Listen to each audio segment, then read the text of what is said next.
Welcome to another amazing episode of Health Up. I'm your host, Anthony Hartcher, and today I'm going to be bringing you a topic that you'll love. It's going to really help you with preventing that yo-yo effect from when you change a habit, to a more healthier habit. However, for whatever reason, you go back to the old habit. And so what I'm going to teach you today is some techniques on how you can successfully break this yo-yo dieting or the yo-yo effect. So this is what we'll be covering today, and the topic specifically called Put an End to the Yo-Yo Effect, Achieve Lifelong Sustainable Change.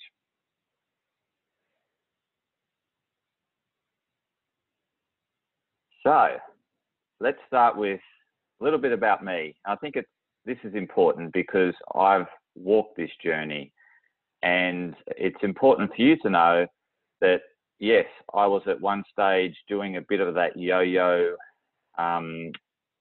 situation, and it arose when I was at university, and I picked up some not so great habits at university, and they resulted in unhealthy change. And I gained weight. I was my heaviest in my life, and I made a decision at that point was that I didn't want that, and I didn't want that to keep going. So I was going to put an end to that, and I wanted to implement some lifelong, sustainable, healthy changes. And I did that. And these are the techniques I'm going to be imparting today, as well as applying that experience, that knowledge that I've acquired over the years through gaining another 2 more degrees in nutrition and dietetic medicine, as well as complementary medicine. So I'll be applying my experience, my knowledge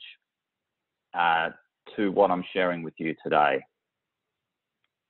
So what I'll be covering is what is the yo-yo effect, the factors influencing the yo-yo effect. It's important you understand what is some of the things that can cause you to slip up, and having that awareness helps you better facilitate the navigation through it, around it, over the top of it, under it. So it'll better help you through the challenge that we face. It's important we understand what those influencing factors are. And then thirdly, and most importantly, how to successfully manage it. So that's how to successfully navigate your way through it, around it, over the top, under it, however works, or essentially whatever works for you. But I'm going to share some techniques that you can apply to that. So let's start with the yo-yo effect. So it's important to really understand what I'm talking about here. And as I mentioned before, it is really that habit that you've changed temporarily, hence why you get the yo-yo effect. But it's that temporary change. So it could be you trying a new diet or a new habit, and you do that for a period of time. You get benefits of applying that habit or diet.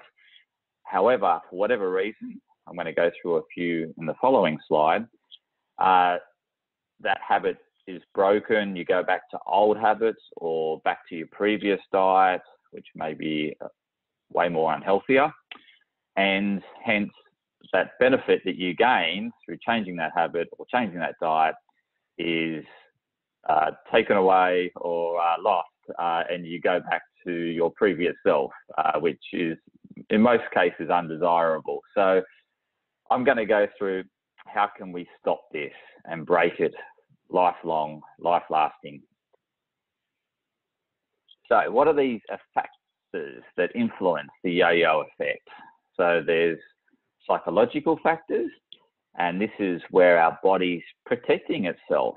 So the body does get accustomed to carrying a certain amount of fat, and it will resist that fat loss and really resist it at a point where it thinks it's not sustainable or unhealthy or is life-threatening to you. And it wants to hold on to that fat for that potential famine, which we don't experience today. So, how can we successfully allow the body to, healthily continue to lose weight. And this is really all about, setting you up for lifelong, sustainable, healthy change. And I'm going to go through the way to manage this in the subsequent slides.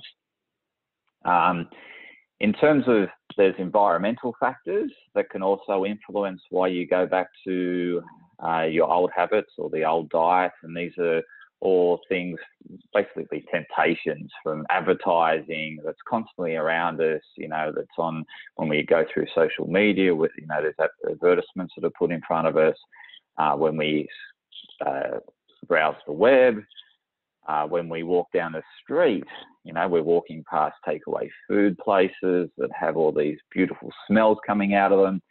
And again, it can bring up memories of positive experiences and really want us to want that. But do we actually need it? Are we actually hungry? So I'm going to talk about some techniques to help manage this. And then there's obviously your friends and family that you're constantly spending time with, and they may be eating something that you don't want to, but you want to feel part of what they're doing or share that experience, and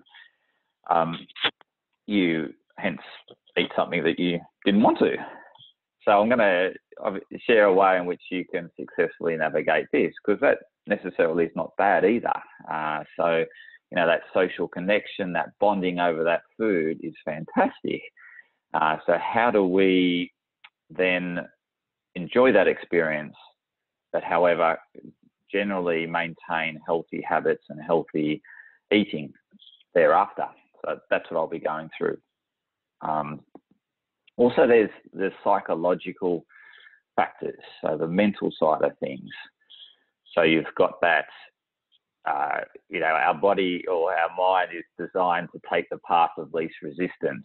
And so if you've taken on something too hard, and a lot of these diets are quite extreme, such as the keto diet. So it's really, really difficult to maintain that really, really low carbohydrate intake. And, carbohydrates are an essential macronutrient. And so it's, so not only the diet's hard, but it may be not a healthy long-term diet. It's something that's only short-term. So it can create the yo-yo effect, because you go on it, you get results. However, it's unsustainable. And what do you go back to? Do you go back to your old ways, what you were eating previously? And if you do, you're more likely to lose what you've gained through that 3 months or whatever on the keto diet. So, I'm going to talk about these psychological factors and what we can do about it to make it life-lasting and sustainable. The other thing around the psychological side of things is, there can be some underlying drive to what you were doing previously to that change, that habit change or that dietary change. There may be something that's either unfulfilled, there's a void in your life, and you've resorted to emotional eating or a habit that's not healthy, such as, drinking in excess, taking drugs. So these things may be vices that you've gone to in order to fulfill that void or that gap in your life. Or it's the way in which you're managing a past trauma or experience that you haven't developed a better coping mechanism. So we're going to be talking about some of these ways in which to help identify the emotional eating, as well as what you can do about it. And then there's the life stressors. So we can't forget that we're going through life, and there's going to be things that come into our lives or things that leave our lives that were unforeseen, that create hardship on us, and that's life. So what I'm going to be going through is some ways in which you can continue on your journey that's healthy, but allowing for these life stressors. So let's get into it. Let's talk about what you can do to successfully manage these influencing factors that could cause you to go back to the old self or the undesirable self. And yeah, we're going to go through three really basic ways in which to do that, but there's a bit of detail behind each of those basic ways. So the first one is focusing on incremental improvement over time. So that's number one, incremental improvement over time. So it's not turning your whole lifestyle upside down and on its head, or what you're eating upside down and on its head. What it's doing is looking at what you can improve in your lifestyle, in what you're eating, and just focusing on one improvement and embedding that one improvement and making it habit. So it's really easy for the mind, because I mentioned, there's psychological barriers in terms of wanting to find the path of least resistance and making it easier for ourselves. Hence, if we've taken on something too hard, such as the keto diet, we have this barrier, this psychological barrier that says, I want to, find an easier way because it's just too hard. And this easier way is by doing incremental changes over a lifetime that are sustainable and healthy. And it's often referred to those 1%, 1%ers, those 1% improvements. And that's all we're looking at, small incremental improvements over time. So I'd like to, for you to take on a challenge, which is essentially each month looking at that one incremental improvement, or, something that you're going to do either more of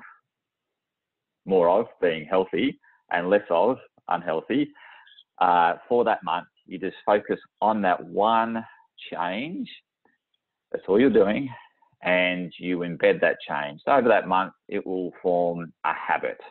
And once it's habit, we can continue to then make these incremental improvements. Yes, you may slip up, but I'm going to go through what you can do when you slip up, because that's human. And I'm going to go through what we can do around that.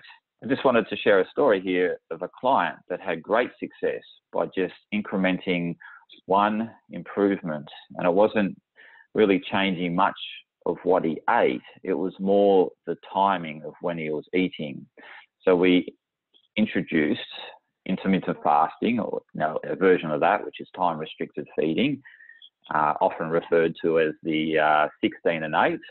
So it's 16, giving your digestive system a 16-hour break, and then only eating within an 8-hour window. So we focused on that one change. So it's probably more a lifestyle change as to when you're eating. It wasn't much we had to do around what he was eating. That one improvement he focused on, he was able to do. He did it for 6 weeks, and he's still doing it because it's sustainable for him. It works, fits in well with his lifestyle. Resulted in a 6.5 kilo drop. And this for the client was groundbreaking, earth-breaking. It was life-changing because he was constantly trying things to shift that weight, and for whatever reason, those things he was trying were either unsustainable or too hard, and too hard to work in with his lifestyle. And this one incremental improvement applied over 6 weeks, which has now formed a habit, has resulted in a 6.5 kilo drop. So no rebound either, and because it's sustainable, it fits in with his lifestyle. So I want you to think about, that one habit that you want to change. And you can start with the biggest one, the hardest one, or if that's something that's been lifelong and you haven't been able to break it, maybe it's starting with not that hardest one, because that hardest one to tackle can sometimes be too much of a psychological barrier. It's perceived as too hard. By starting with something smaller, what we can do is achieve that, feel good about achieving that. And that builds up that self-confidence, that self-belief, I can do it. And eventually, by doing those things, those smaller changes, over time, you develop the confidence to take on bigger changes. So you don't necessarily have to start with the biggest change. you can start with the easiest change. And that can, you know, just doing easier changes over time just builds that self-confidence, that self-belief that, yes, at one point you'll tackle that big thing. So, yeah, I want you to think about, walk away from this talk around what is it that you're going to change in your lifestyle or in your diet. And, you know, like if we're looking at your diet, it could be, I'm just going to focus on water. I know I'm not drinking enough water. I know I need to drink, you know, around that 2.5 litres a day. I'm just not getting there. So maybe that's the focus. Or it could be increasing your vegetable consumption. So you're thinking about, I'm going to have one meal a day that's vegetable rich. So lots of vegetables, lots of colours. And that's what you're focused on. Every day, having one meal that's vegetable rich. It could be, I want to improve my fitness. So I want to, you know, start exercising. So it could be just that I'm going to do something every day, something small for 10 minutes every day. And that can be the start, because that 10 minutes, you'll start to feel the benefits of that 10 minutes, and it'll be easier to do 20 minutes. So it could be, I'm going to get outside first thing in the morning, walk around the block. And that's my change. I'm going to do that for the whole month. And that's what you're going to do. And you'll find over time that, you know, walking around that block is starting to make you feel better. And you think, you know, I want a bit more of this. And so that one block will become 2 blocks, will become 3 blocks, and you may increase the exercise intensity over time. But for the first month, you're just focusing on that one incremental change and embedding that in your routine. So what is yours? I want you to write it down now. And that's what you're going to apply for the month of August. Then September, we focus on a new healthy habit or a new dietary change. It doesn't necessarily have to mean taking things away. You may want to think of it like this. What am I going to introduce as an improvement so that it overwhelms that thing that I've been ignoring that I needed to take away? So if you're increasing vegetable consumption, that's going to reduce, if you're concerned about the amount of carbohydrates you're having, if you're having excess amounts of carbs, then by increasing the vegetables, the high fiber content of that will deliver satiety and fullness. You'll get all the micronutrients that will make you feel good. It will improve your digestive function.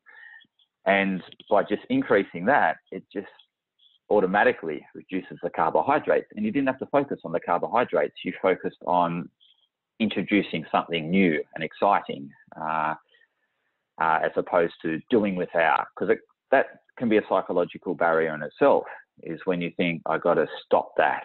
And it's too hard to stop that. I love that. But if we either replace that with increasing something else, or we can find a more healthier substitute. So for example, if it's chocolate,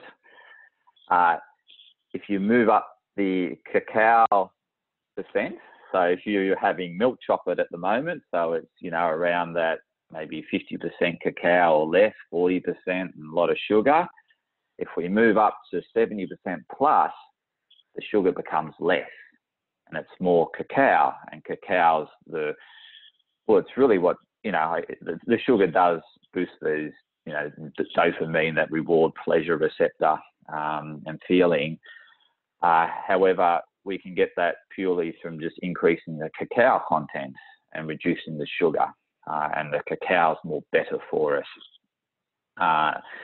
And you're reducing the sugar. So yeah, you move up that scale of cacao, and you're just eating a more healthier chocolate, and it's quite rich as you increase the cacao, and so you have less desire to eat more of it.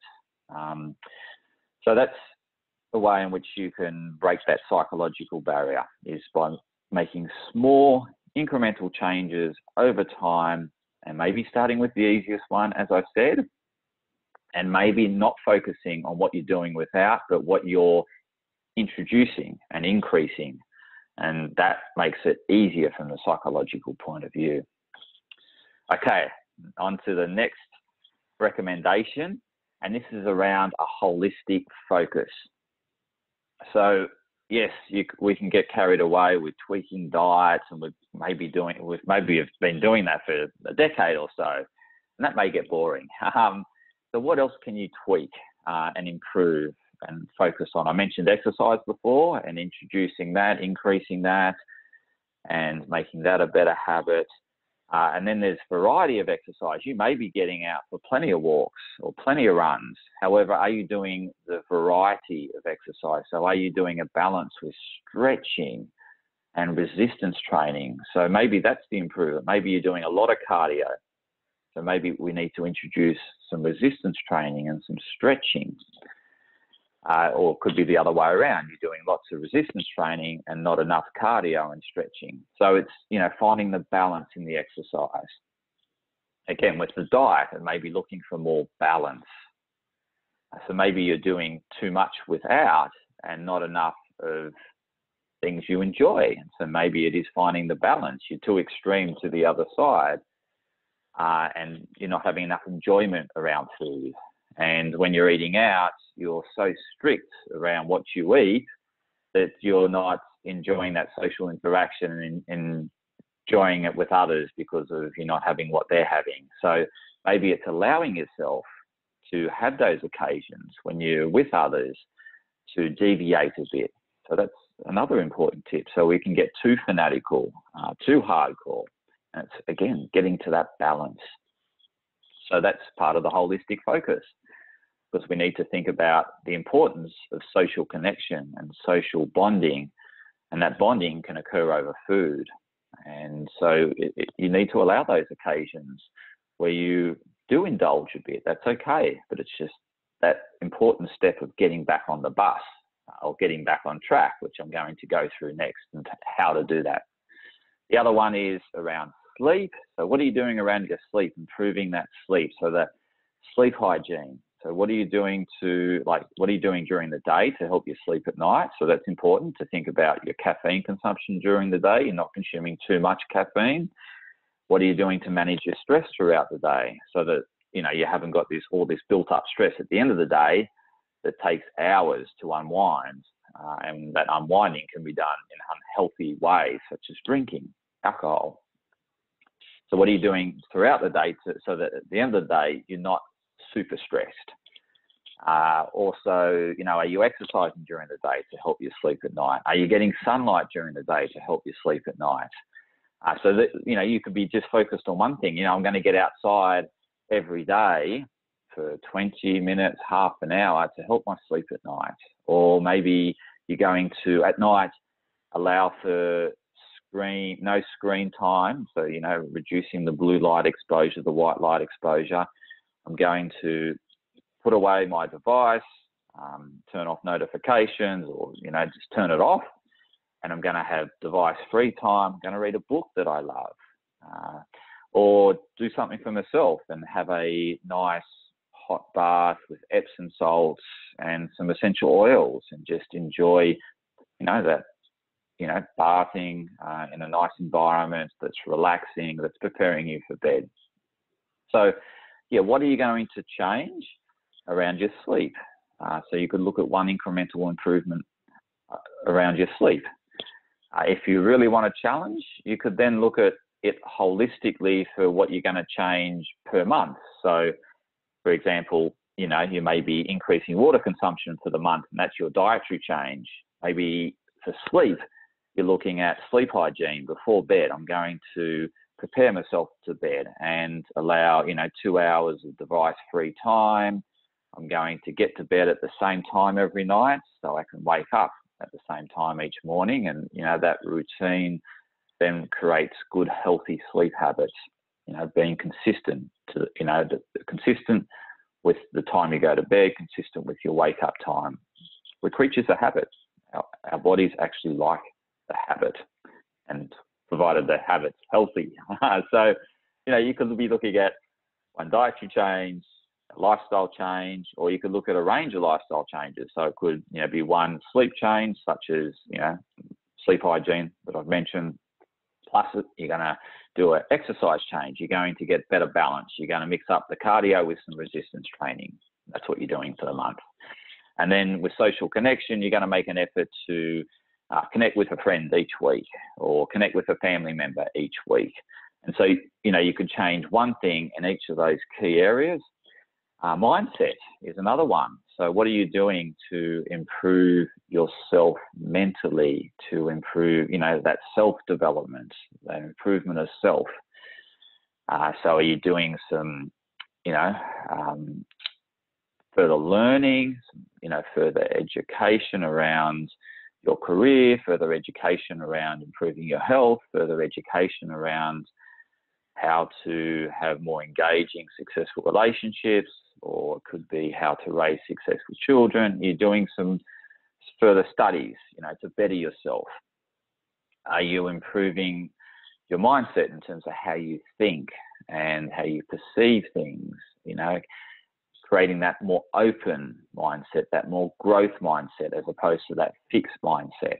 And so there's a lot we could do around mindset. We could say, I'm going to read a book, a self-development book each month. So, you want to be thinking holistically.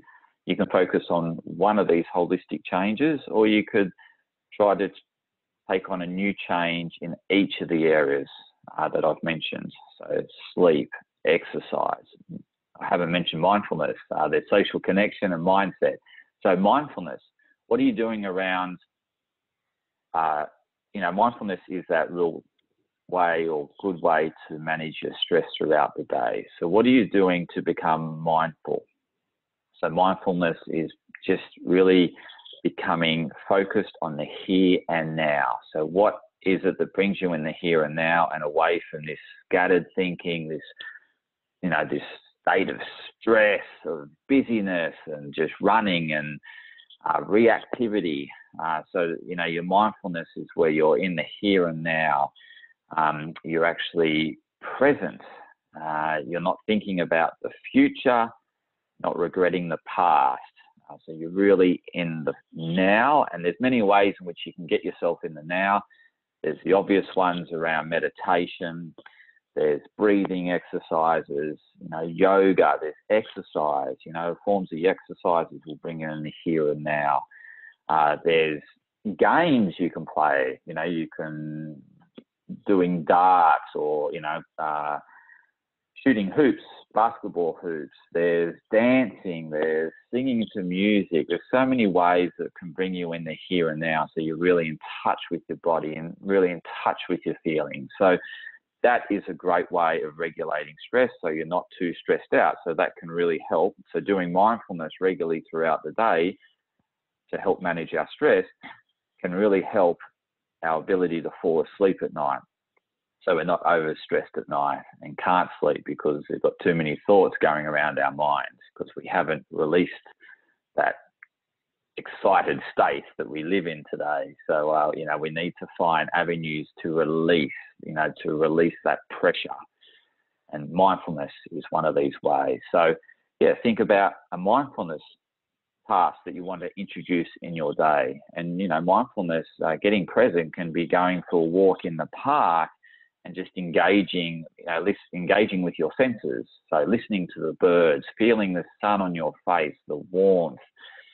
It can be just, walking with your feet, your bare feet on some grass or sand.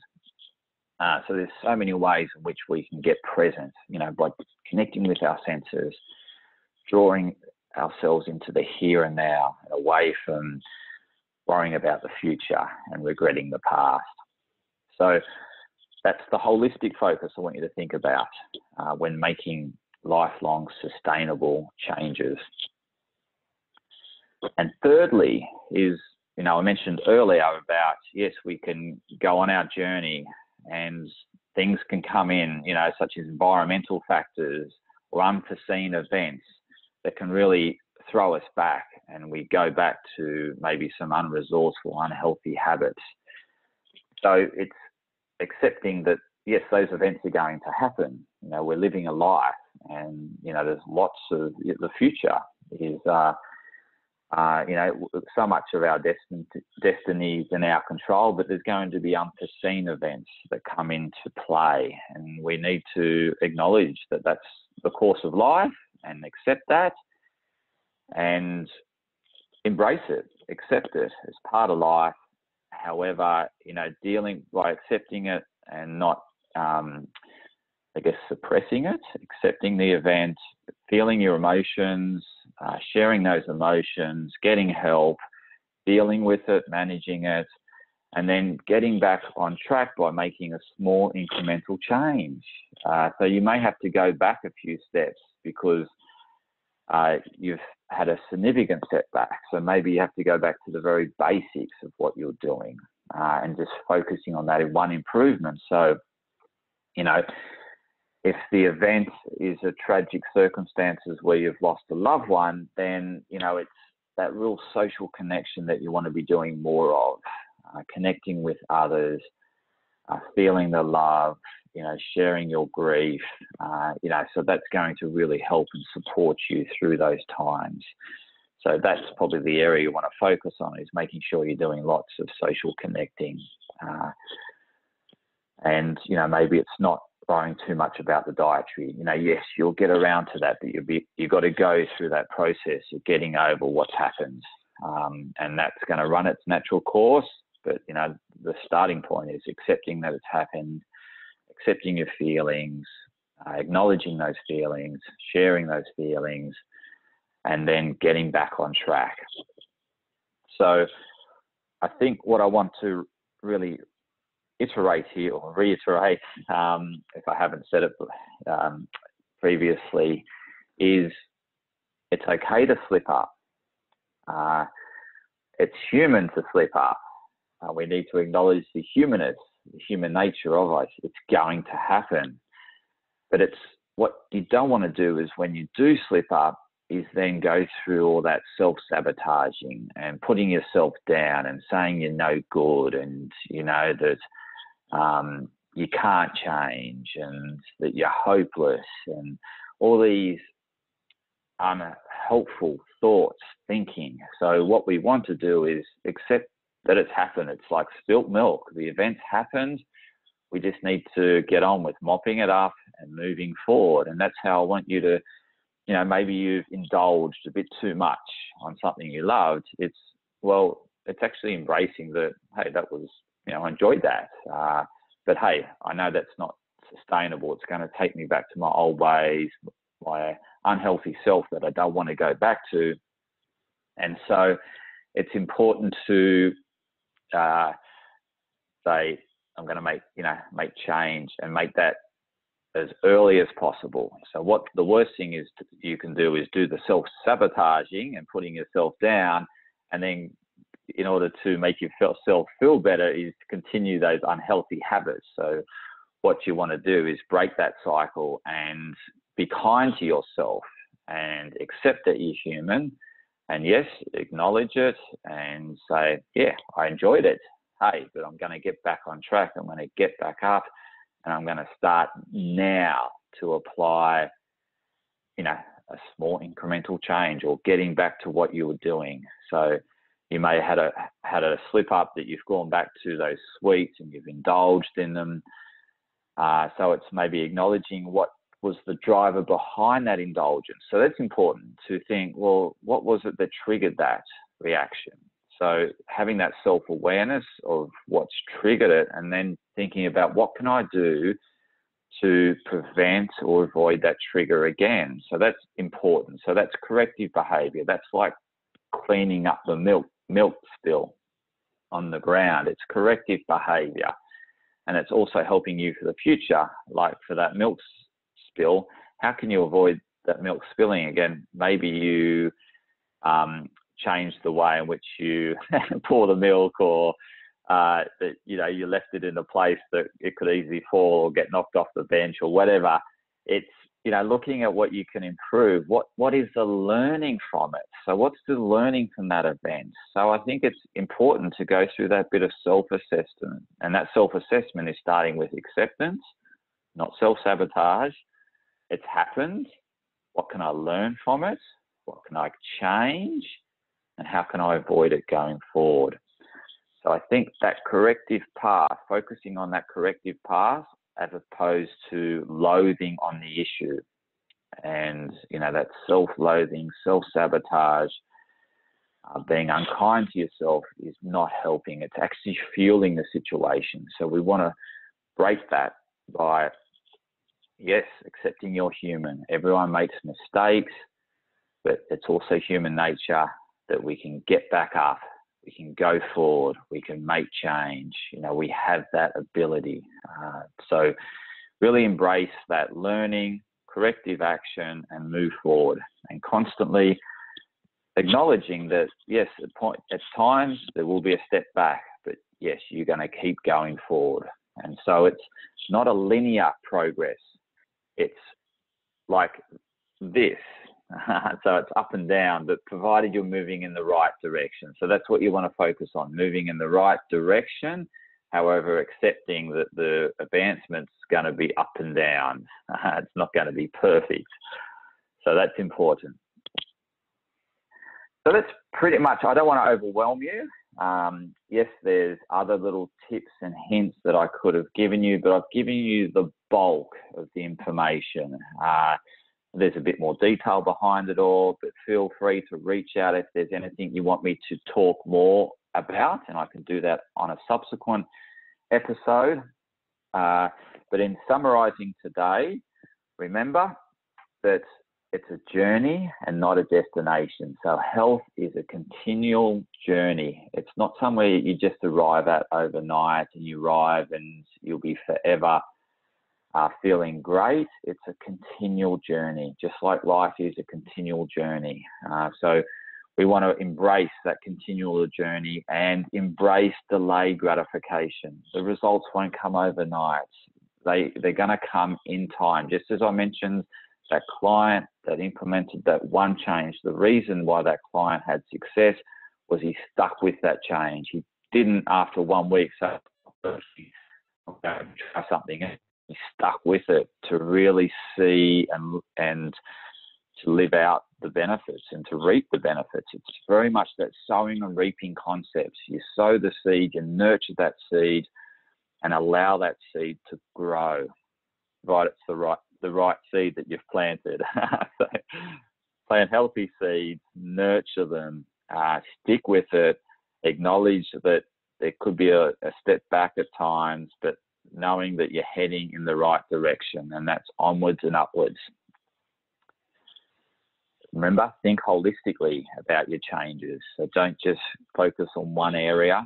You can initially, but over time you want to introduce holistic change, because it's in the whole approach that you're going to get really step changes and really massive benefits.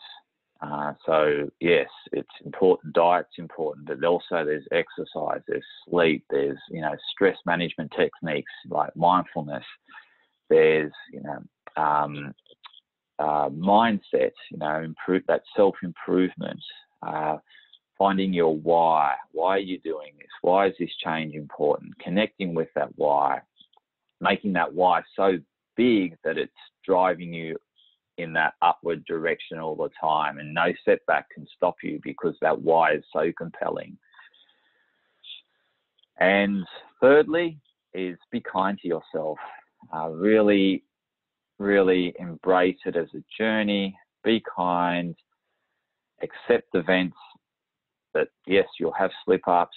Remember, focus on the corrective action, what you can learn from it. Move forward and just get up each day, make progress. And that progress may be small, but small progress over time amounts in huge change. So that's what you're focused on. So that's it for today. Please, you know, reach out to me if you'd like me to talk about a concept or something else in more detail. I'm happy to do another session on that. And go forth, onwards and upwards. Thank you for listening and tuning in. Bye for now.